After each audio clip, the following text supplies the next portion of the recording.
Moi! Onko Suomi onnellinen maa? Sitä voi olla tietenkin vähän vaikeaa mitata, mutta on selvää, että ainakin jotkut asiat toimii tässä maassa tosi hyvin. Tällä videolla mä ajattelin puhua niistä asioista, mitkä toimii hyvin tässä maassa. Suomi ei ole tietenkään täydellinen maa, joten mä aion puhua myös huonoista puolista Suomessa asumisessa. Yksi plussa on se, että täällä ihmisillä on suhteellisen paljon vapaa-aikaa. Täällä on kyllä ihmisiä myös, jotka tekevät 12 tuntia päivässä töitä, mutta se on yleensä vapaaehtoista. Joillekin se sopii hyvin. Jotkut esimerkiksi nauttivat niin paljon heidän työstä, että he tekevät mielellään todella pitkää päivää. Tai heillä ei ole esimerkiksi perhettä vielä. Meidän pitää muistaa, että myös terveys vaikuttaa ihmisen työkykyyn ja työtehoon. Sosiaaliset suhteet vaikuttaa meidän työtehoon. Kun lataa akut vapaa-ajalla, niin on enemmän energiaa töissä, on parempi työteho. Eli samassa ajassa saa enemmän aikaan. Suomessa ajatellaan, että jos joku asia on huonosti suunniteltu, niin silloin tulee monesti hirveä kiire, kun on muutama päivä aikaa deadlineen. Riippuu myös ehkä, että minkälaista työtä jossain maassa tehdään. Jotkut työt on niin yksinkertaisia, että vaikka tekisi aika pitkää päivää, niin se ei häiritse niin paljon työtehoa. Mutta Suomessa on myös suhteellisen paljon korkean teknologian työpaikkoja. Mä sanoisin, että semmoisissa töissä varsinkin niin lepo ja akkujen lataaminen on tosi tärkeää. Meidän pitää myös muistaa lasten hyvinvointi. Jos meillä on lapsia, niin on tärkeää viettää heidän kanssa tarpeeksi aikaa, eikö niin? Lapset kärsii, jos me nähdään heitä lähinnä viikonloppuna. Mä tiedän, että joissain perheissä näin on pakko tehdä ja siitä kyllä selvitään. Mutta mitä mieltä sä olet, jos sä näet harvoin sun toista vanhempaa tai molempia vanhempia, niin miten se vaikutti sun hyvinvointiin lapsuudessa? Tai vaikuttaako se ehkä edelleenkin?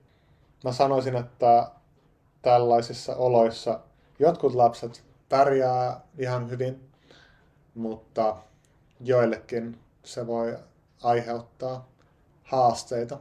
Pitää sanoa, että mä olen varmasti jonkin verran puolueellinen tässä videossa. Mä olen itse suomalainen ja mun voi olla vaikeaa katsoa näitä asioita objektiivisesti. Siksi olisi hienoa, jos sä voisit kommentoida tätä videota. Mä luen suurella mielenkiinnolla aina teidän kommentteja.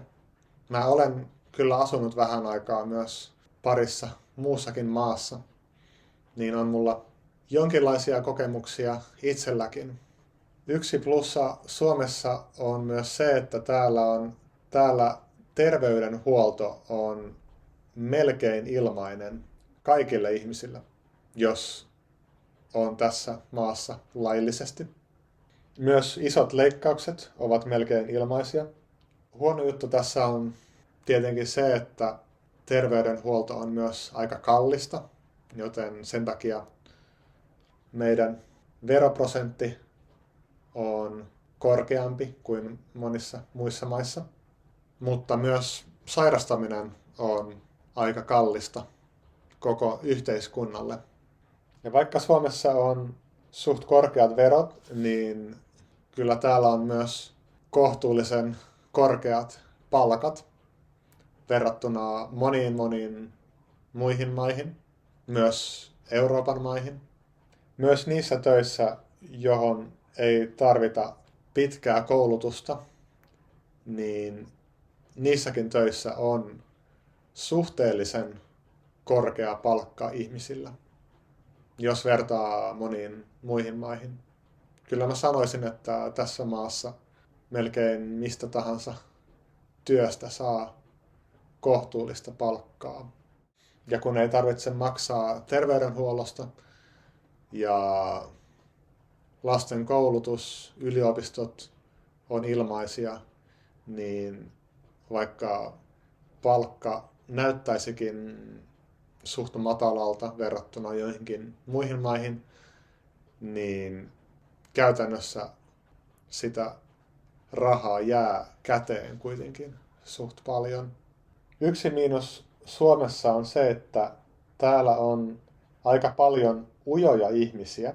Monet ihmiset lämpenee suht hitaasti. Pitää sanoa, että täällä on kyllä monenlaisia ihmisiä. Kaikki suomalaiset eivät ole samanlaisia. Monet suomalaiset ovat asuneet ulkomailla. Monilla meistä on sukujuuria ulkomailla. Mä olen tehnyt muutama videota, jotka antaa vinkkejä, miten ystävystyä helpommin suomalaisten kanssa. Näissä videoissa mä kerron esimerkiksi, että mitkä kysymykset auttaa meitä pääsemään syvemmälle keskusteluissa. Ei ainoastaan suomalaisten kanssa.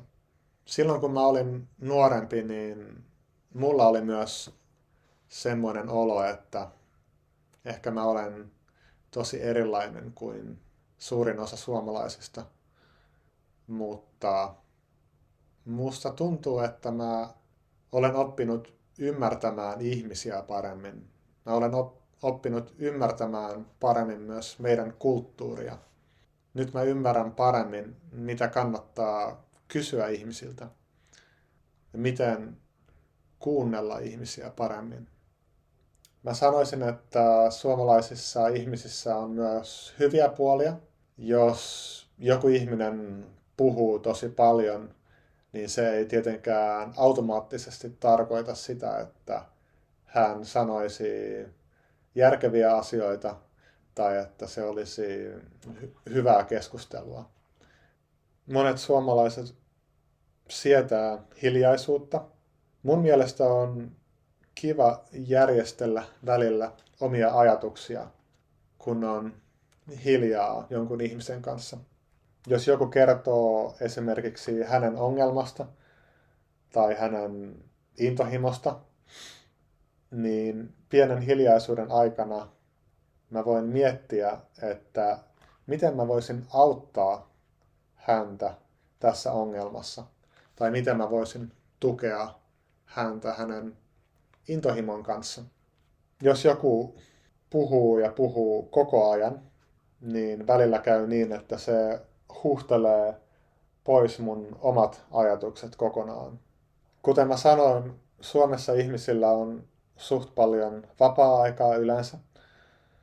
Ja täällä on myös harrastusryhmiä aika paljon.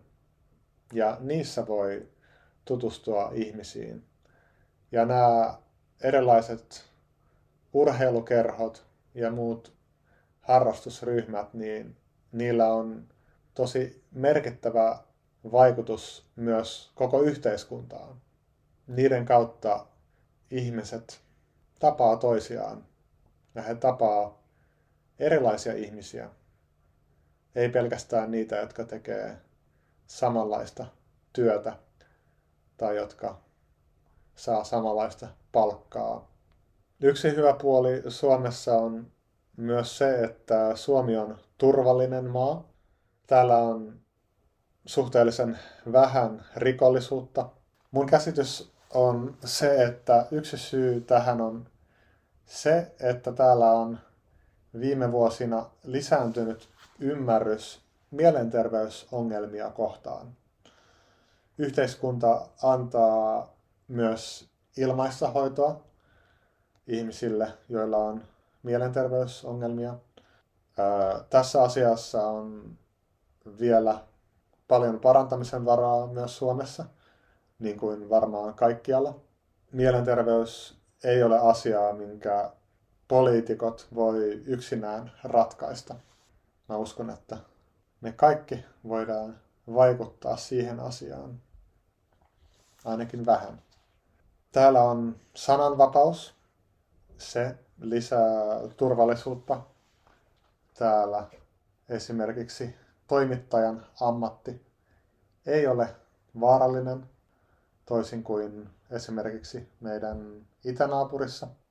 Niin täällä on sananvapaus, mutta jos lietsoo vihaa ja jos pilkkaa muiden uskontoa, niin sitten voi tulla ongelmia lain kanssa. Nämä on tietenkin aika monimutkaisia asioita, koska joskus on vaikeaa määritellä, että mikä on vihapuhetta ja mikä on kritiikkiä. Suomessa ei ole isoja maanjäristyksiä. Ne on niin pieniä, että ne voi havaita vain tutkimuslaitteilla. Täällä ei ole hirmumyrskyjä ja muita sään ääriilmiöitä. Suomessa ei ole myöskään isoja metsäpaloja.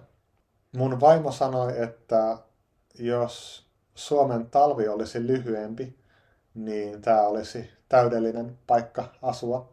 Monet ihmiset ei pidä talvesta, joitain se ei haittaa. Mun mielestä siinä on myös hyviä puolia. Se antaa vähän vaihtelua elämään, niin ei ehkä jämähdä niin helposti samanlaisiin rutiineihin. Yksi ongelma talvessa on se, että varsinkin keskitalvella päivät on hyvin lyhyitä. Me ei saada silloin paljon valoa. Mä käytän itse aamuisin hyvin kirkasta lamppua. Mä syön aamupalan sen ääressä. Se on siis kirkas valolamppu. Se ei ole sama asia kuin aurinko, mutta mä uskon, että se auttaa kyllä jonkin verran. Talvella ei saa ollenkaan D-vitamiinia auringosta täällä, koska aurinko paistaa niin matalalta, joten sitä pitää ottaa vähän purkista. Täällä D-vitamiinia lisätään myös joihinkin ruokiin, esimerkiksi maitoon ja margariiniin. Toisaalta monilla suomalaisilla on varaa matkustaa talvella etelään, niin sieltä saa D-vitamiinia, jos menee tarpeeksi etelään. Jos puhutaan turvallisuudesta, niin pitää tietenkin mainita meidän itänaapuri Venäjä, joka on Putinin aikana hyökännyt jo 2 naapurimaahan, mutta Suomi on nykyään NATO-maa. Ja NATO ja Venäjä ei ole koskaan ollut sodassa keskenään. Mä en sano, että sodan todennäköisyys on 0%, mutta kyllä se on hyvin epätodennäköinen juttu. Putin tykkää kiusata pienempiä maita, mutta NATO-mailla on niin kehittynyt puolustusteknologia, että se olisi todella huono ajatus Venäjälle. Ja se tulisi liian kalliiksi myös Venäjän taloudelle. Tämä on niin iso aihe, että mä aion tehdä myös toisen videon. Siksikin olisi tosi mielenkiintoista saada kommentteja. Niitä voi kirjoittaa tähän alle kommenttikenttään. Kiitos kun katsoit tämän videon kokonaan ja nähdään taas toivottavasti. Moi moi!